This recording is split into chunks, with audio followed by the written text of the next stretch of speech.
Section 1. You will hear a young student, Andrew, ringing an employment agency inquiring about their services. First, you have some time to look at questions 1 to 7.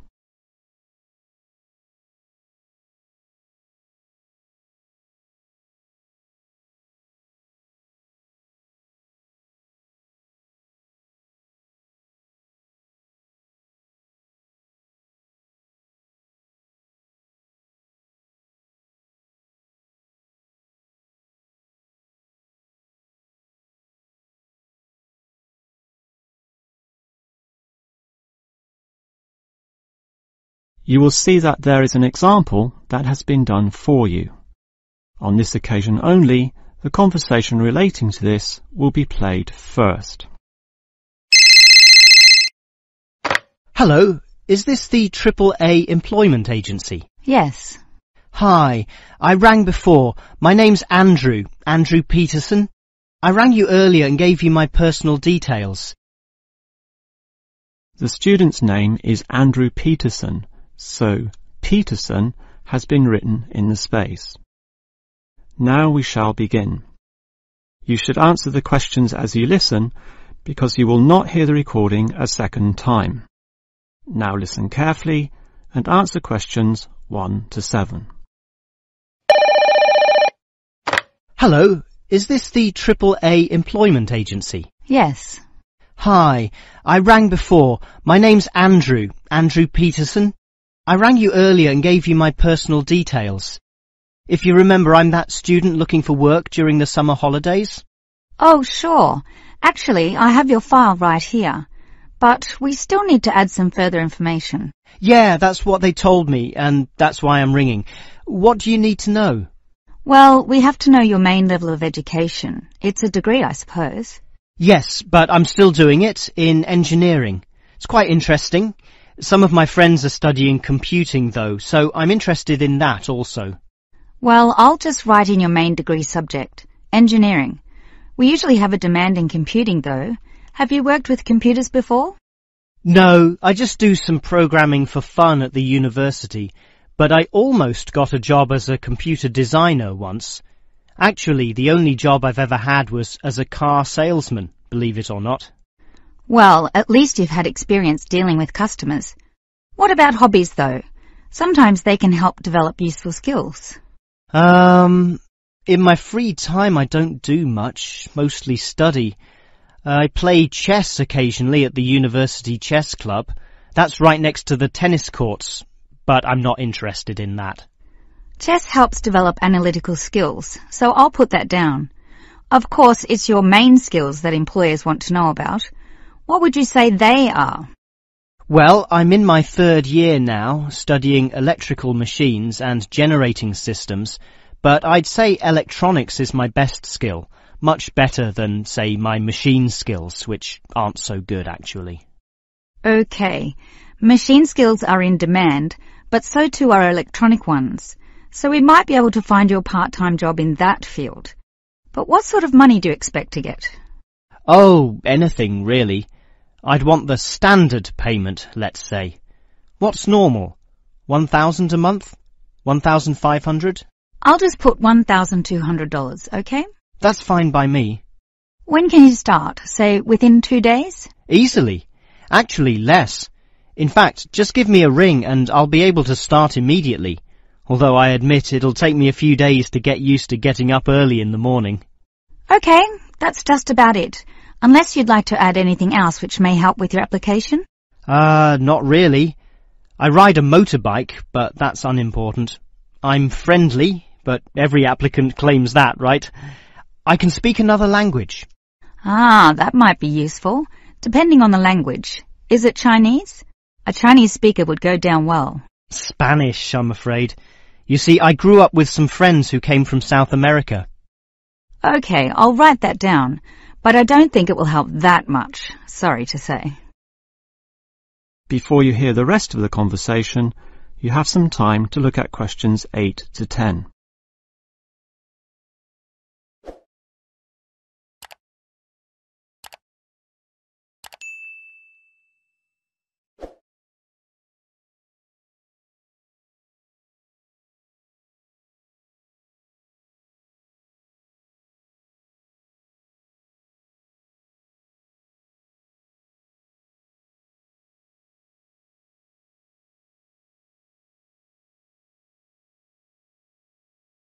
Now listen and answer questions 8 to 10.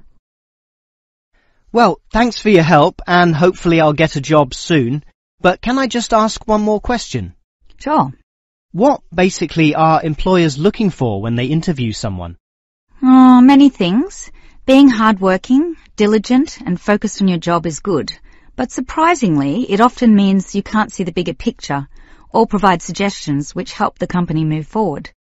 That requires thinking for yourself, outside the box as they say, and being free of the standard ways of approaching tasks. Employers certainly value that. I guess experience must help though. It depends. If it involved a routine job, one which didn't exercise your mind, it might not mean that much at all. But since companies are basically composed of people, it is important to be able to get along with others. There's no point in hiring someone whom the other employees don't like, right? That just causes problems. In fact, I would say that being friendly and approachable ranks far more highly than your academic qualifications. Okay, and that's all assessed at the interview, right? Yes, and your qualifications, experience and approach to the job, such as whether you can do different things, work overtime or do long hours is needed.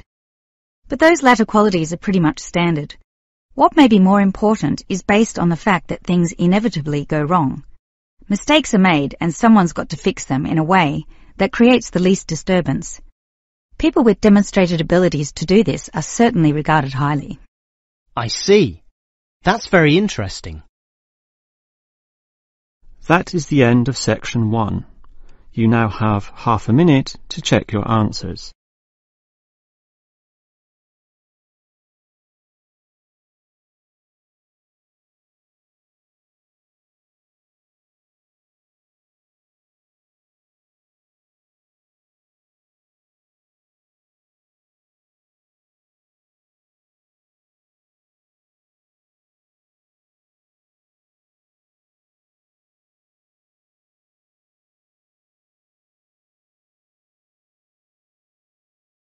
Now turn to Section 2. Section 2. You are going to hear a talk given by an international student. First, you have some time to look at questions 11 to 16.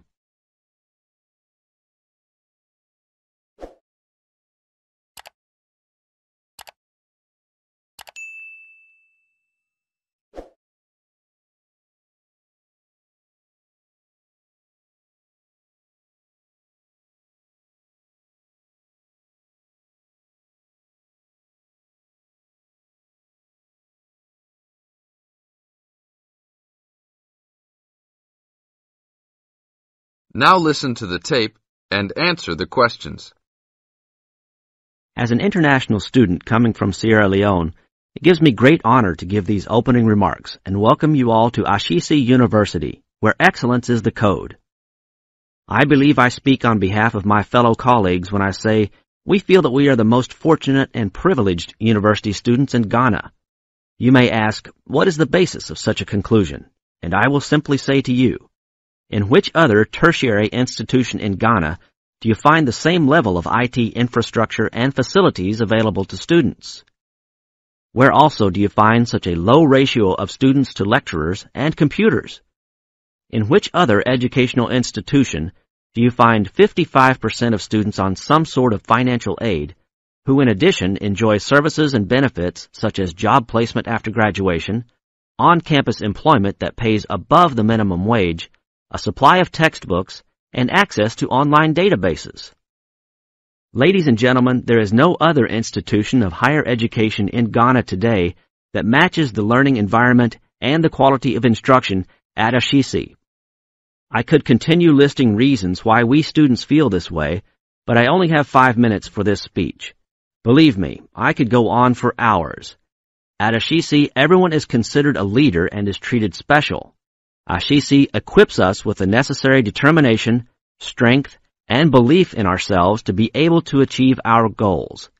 We are being taught to think outside the box and to question and challenge our assumptions about the world we live in. This, ladies and gentlemen, is one of the benefits of a liberal arts education, which seeks to broaden our intellectual capacity.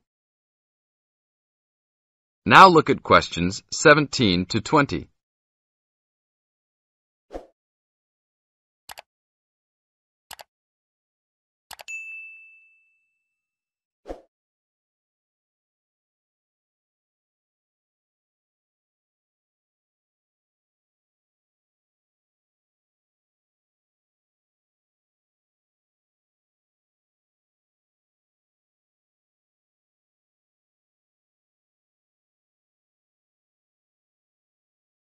As the talk continues, answer questions 17 to 20. At Ashisi, we are also exposed to real-life situations and learn how to deal with them through a practical and vigorous academic program, as well as various seminars in which prominent leaders in their professions are invited as guests to interact and share their knowledge and experiences. Some people, even some of you in this audience, may believe that tuition at Ashisi is too high, but I say to you that the students here are unanimous in saying it is worth it.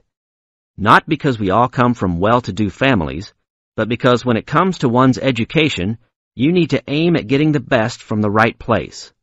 One's education defines who you are and what your perception of life and society will become.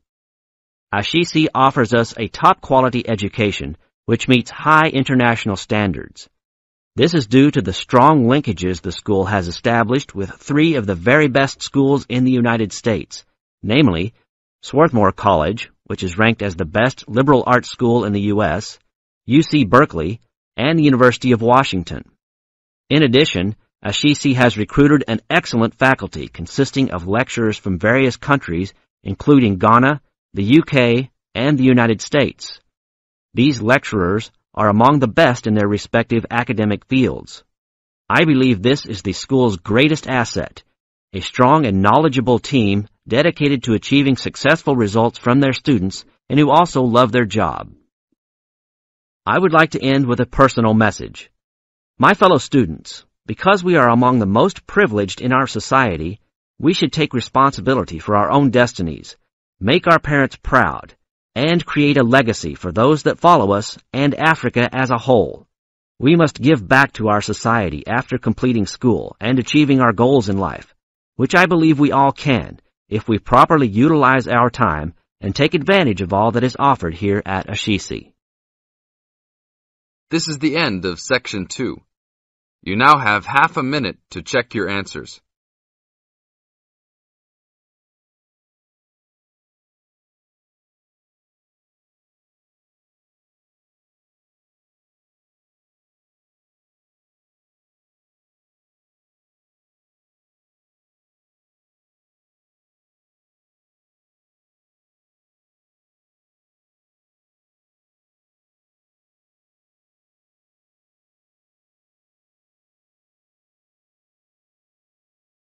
Now turn to Section 3.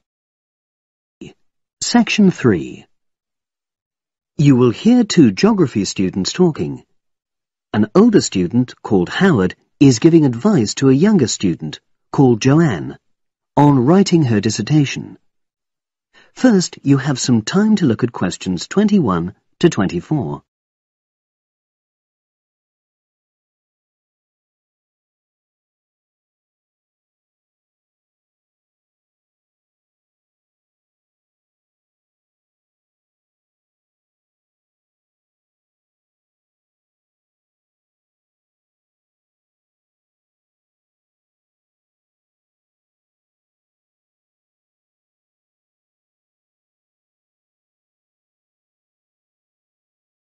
Now listen and answer questions 21 to 24.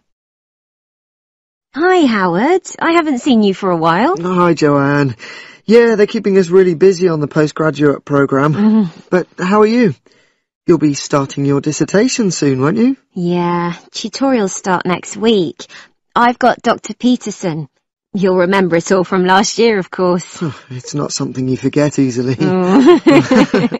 But seriously, although I didn't expect to enjoy writing my dissertation, and in fact I didn't really find it much fun, I wouldn't have missed the experience.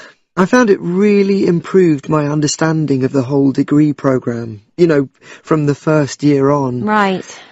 So, what are you doing yours on? Glaciated landscapes. Although I haven't decided exactly what aspect yet. I did mine on climate systems, so I can't help you much, I'm afraid. But you'll be fine once you start your tutorials. Dr. Peterson will help you focus. I know, and he'll set me deadlines for the different stages, which is what I need. My concern is that I've got tons of material on the topic, and I won't be able to stick to the word limit, you know. I remember I had different concerns when I was doing my dissertation. Last year. Yeah, before my first tutorial, I did a lot of fairly general reading because I hadn't fixed on my topic at that stage. I actually enjoyed that quite a lot and really improved my reading speed, you know, so I was getting through a lot of material. I was frightened I wouldn't remember it all, though, so I got into the habit of making very detailed notes. So, did you find your tutor helpful in getting you started? Yeah, we certainly had some interesting discussions, but it's funny, I saw a brilliant programme about climate change, and it was that really fired me up. It was talking about some recent research which seemed to contradict some of the articles I'd been reading. Now you have some time to look at questions 25 to 30.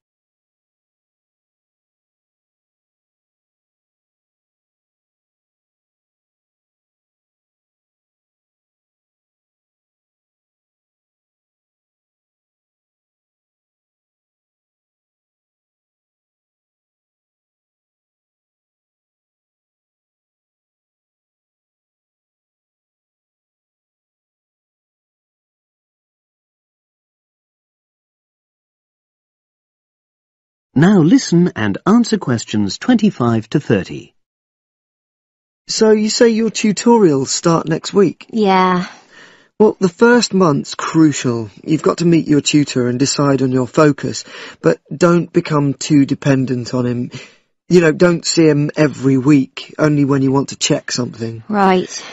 Once you've got the focus, you've got to get reading. It's helpful to look through the bibliographies for all the course modules relating to your topic, and get hold of any books you think you'll need. I haven't got much money. I mean, get the books from the library, far better. And I suppose I should prepare a detailed outline of the chapters? Yeah, absolutely.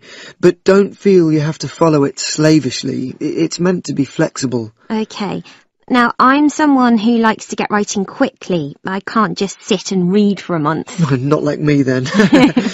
But if that's what suits you, you know, your natural approach, then you really ought to start immediately and write the first chapter. Right. Now, Joanne, about the library, it's worthwhile getting on good terms with the staff. They aren't always helpful with undergraduates. I suppose they focus on postgrads more. Maybe. But show them you're serious about wanting to do good work. And what if I can't find what I need?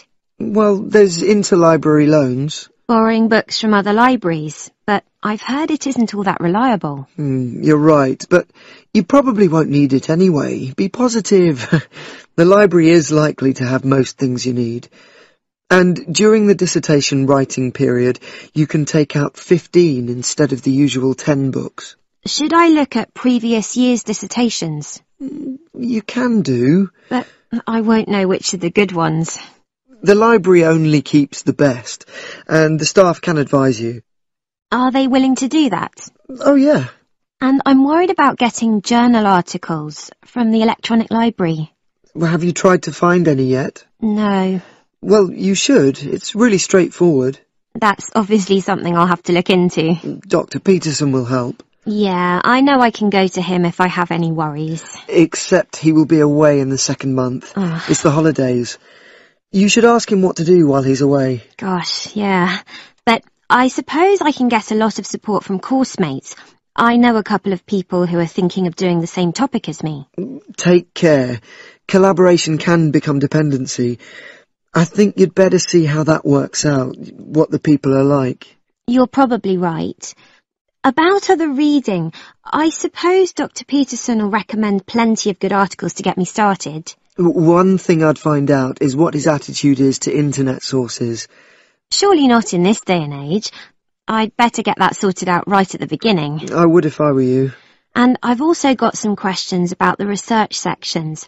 How much time I should spend explaining the process? Well, I think that's up to you. You can see how it develops as you're writing. OK. It's the same with things like time management. That's something a tutor can't really help you with. I agree. So, is there anything else you need me to go over? That is the end of section 3. You now have half a minute to check your answers.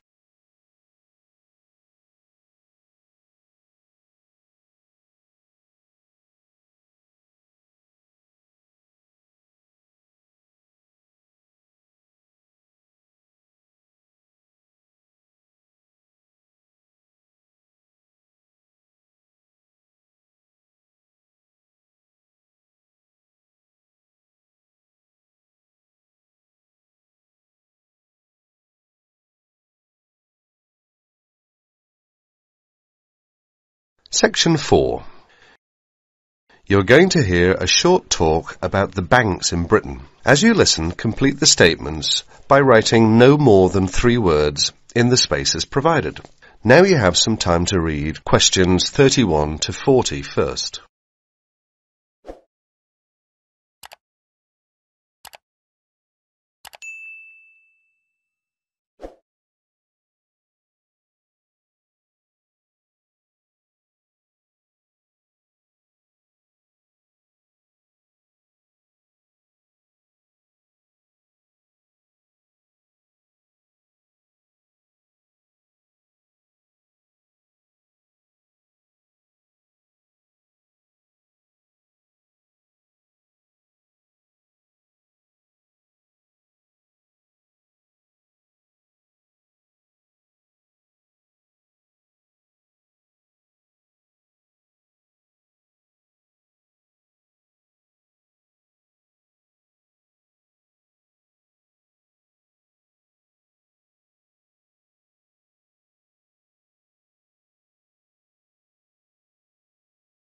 Good afternoon, everyone. Thanks for turning up today to this short talk I'm going to give on student banking. Many of you are unfamiliar with the way banks work in this country, and today's talk should give you a few starting points. Well, as you probably know, you'll need to open a bank account while you're here. The safest place to keep your money is in a bank. Choose one that is near where you study.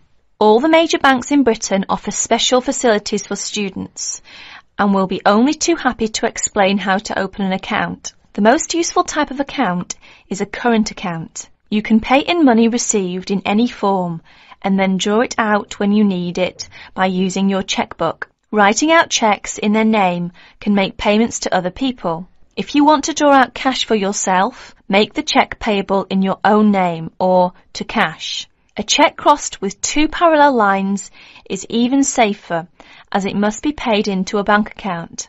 Payment by crossed cheque has the added advantage that when the person to whom you have given the cheque presents it at a bank, it will eventually come back to your bank and provide proof of payment. Most people now ask their bank to supply only ready crossed cheques. Most banks don't make charges if you keep more than a certain amount of money in your account.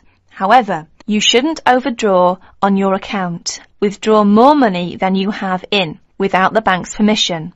If you borrow money from the bank, there will be an interest charge. You will also have to pay a small charge to convert foreign currency paid into your bank into sterling. If you have more money than you need for month-to-month expenses, it is a good idea to open a deposit account for some of it, where it can earn interest. This interest is taxable, but if your bank knows that you are not normally resident in Britain, then you do not pay tax on it. You can't pay by cheque on a deposit account, and to withdraw money, you should give the bank 7 days' notice, or you'll lose 7 days' interest. When you have established yourself as a satisfactory customer with the bank, they can issue you with a cheque card. This is really an identity card, which guarantees that correctly written cheques up to the value of £50 will be honoured by the bank. A cheque card can be very useful, as many shops and enterprises, particularly in London and the cities, will not accept a cheque unless a cheque guarantee card backs it. You can also use it with your chequebook to draw up to £50 cash from almost any bank in Britain. If you also ask for a Euro cheque card, this can be used in the same way to draw cash from most banks in Europe. Many banks provide dispensing machines, generally set in the wall of a bank outside, where you can draw cash when the bank is crowded or closed. Provided you are a satisfactory customer, the bank can issue you with a cash card, which allows you to draw up to £100 a day. That is the end of section 4. You will have half a minute to check your answers.